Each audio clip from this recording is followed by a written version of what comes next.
Okay, thank you very much for your talk today, Dr. Laheru, on inflammatory nail diseases. Thank you. I just have a few questions to ask about Sure. that. So, what are inflammatory nail diseases, and maybe you could give kind of some examples of that?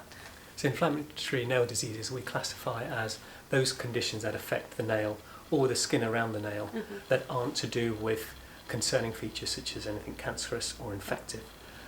Predominantly, the cause for them would be some sort of dysregulation in the skin's normal maintenance or regulation system that causes a change in appearance or change in feeling or abnormal symptoms.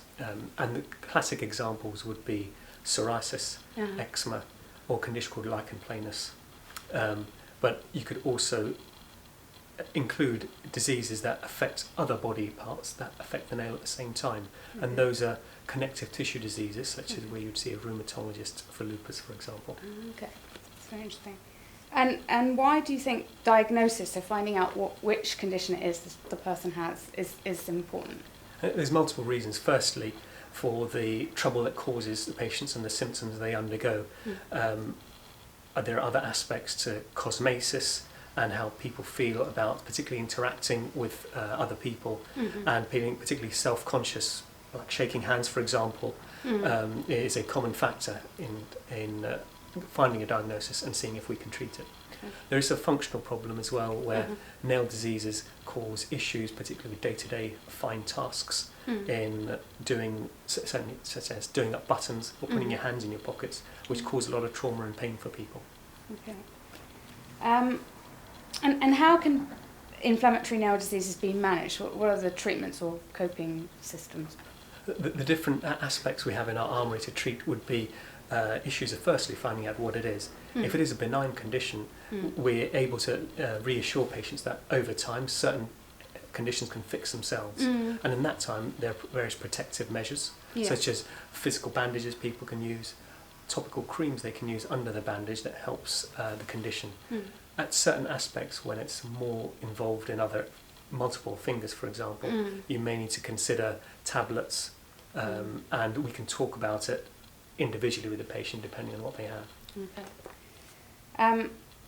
What can happen in kind of the worst case scenario if a nail disease is not managed?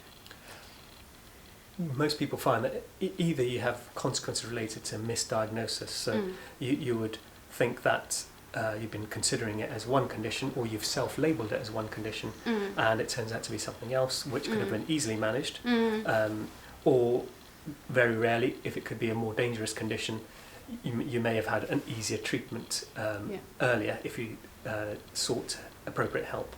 But the most inflammatory nail conditions, if they're mismanaged, might cause a little bit of scarring or disruption to your nail, where the nail may not grow as it used to or normally compared to before.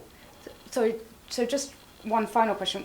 Could you give us an example of like the most commonly misdiagnosed inflammatory nail condition? Or most people would probably find that there's a difference between nail psoriasis and a fungal nail, and they commonly cross over, and most people assume one when it's the other. Very rarely it could be a mixture of the two, and you certainly find that you might waste a lot of time treating one than the other. Thankfully, both conditions are benign. They do cause a bit of embarrassment and occasionally functional problems. But once you have a good diagnosis, they have their own treatment pathways. So you can find that you can reduce the problem. Brilliant. Thank you very much. Thank you.